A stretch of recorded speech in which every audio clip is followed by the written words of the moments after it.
Hello there. Let's delve into something timeless and profound. A philosophy that has guided humans for centuries. Stoicism.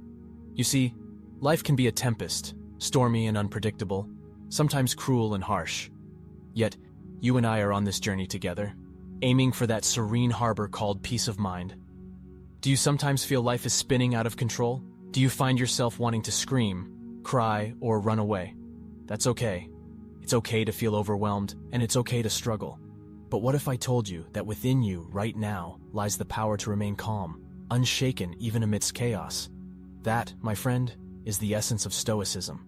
The Greek philosopher Epictetus once said, "We cannot choose our external circumstances, but we can always choose how we respond to them." This, right here, is the fundamental principle of Stoicism, the belief that we have the power to shape our own perceptions and reactions. Picture this. You're cocooned within the confines of your car, surrounded by a sea of automobiles as far as your eyes can see. The sun is blaring with an almost ferocious intensity, drenching the world in a sweltering blaze of unforgiving light. The air hangs heavy and thick, tainted with the scent of exhaust fumes, trapped within the static mesh of vehicles. Your engine grumbles, a low, incessant grating sound that thrums against your eardrums, echoing your own mounting frustration.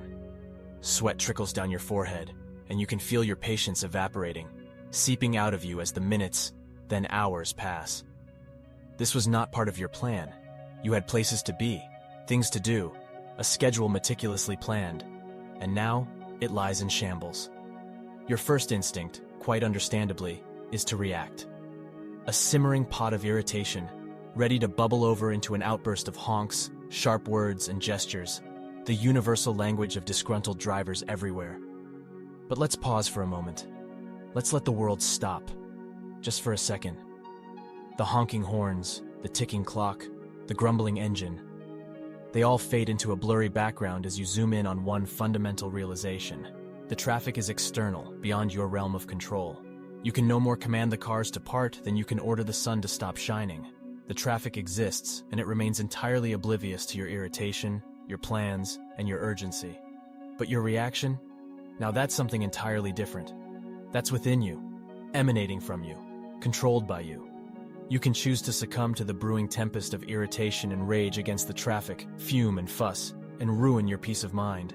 Or you can choose a different path. You can choose acceptance, peace, even positivity. Take a deep, cleansing breath.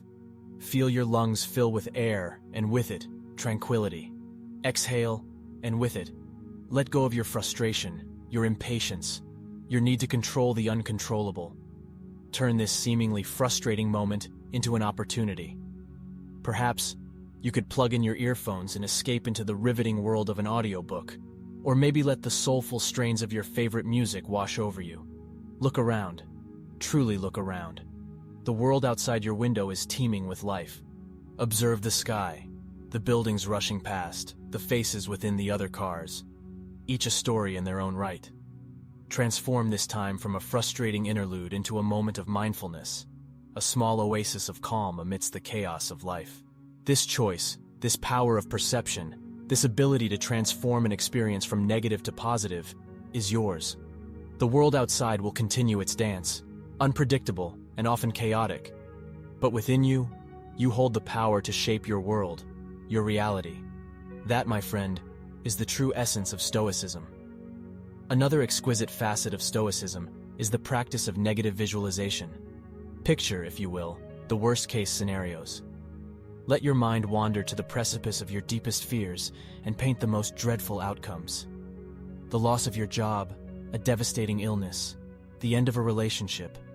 Think of the most harrowing events that could happen in your life. Now, you might think this is a recipe for anxiety, a breeding ground for pessimism. But my friend, it's quite the contrary. This is not a call to dwell in the valley of despair, but an invitation to become resilient, to prepare yourself for life's inevitable hardships. By visualizing the worst, you take the uncertainty out of your fears.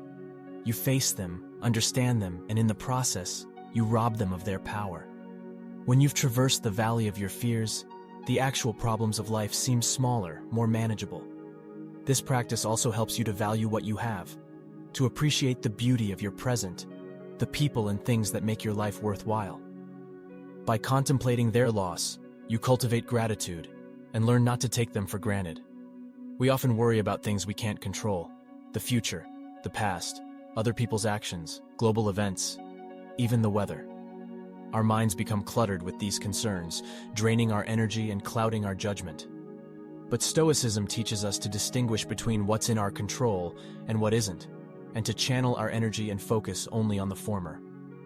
Epictetus, a sage who deeply understood human nature, devised this concept into a simple yet profound dichotomy: things we control and things we don't. Our own actions, reactions, judgments, and perceptions fall under our control. The world outside, the actions of others, the turn of events, they're simply beyond our realm of control. Now, this realization might seem daunting. After all, it's so much easier to cast blame elsewhere: our circumstances, other people, fate, or luck, for our frustrations and disappointments. It's more comfortable to be the passive recipient of life than to shoulder the responsibility of our reactions. But when you look inward and accept that it's our own responses to the world that shape our reality, therein lies a transformative potential. Accepting that you are not a mere puppet, but the puppeteer of your perceptions and reactions, is both empowering and liberating. Yes, it is challenging. Yes, it calls for introspection, for the courage to confront our own shortcomings. But imagine the strength you gain from it, the ability to sail smoothly, even when life's stormy winds blow. This understanding, this acceptance doesn't render life problem-free, but it provides you with the resilience to withstand life's adversities and to craft your own reality. That, my dear friend, is the true essence of Stoicism. It's not just a philosophy, it's a way of life. Here's a little secret, though. Stoicism isn't about denying or suppressing emotions.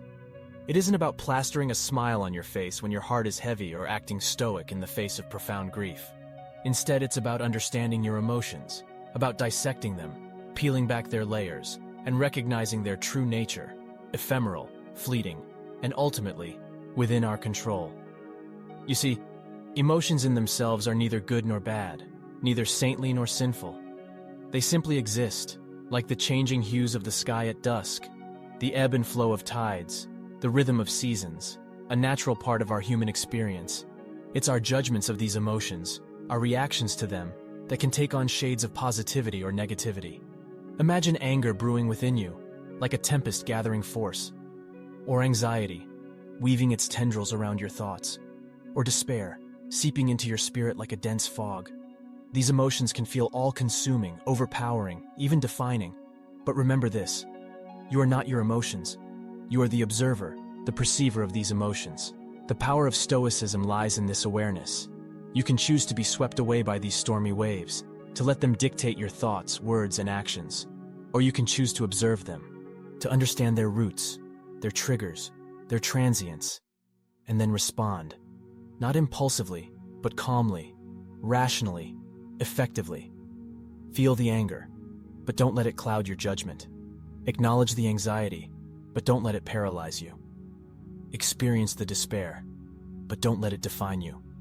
Instead, breathe through them, understand them, and then let them go, like leaves floating downstream. This act of conscious awareness, this practice of measured response, can be a powerful tool in maintaining equanimity amidst life's tumultuous storms.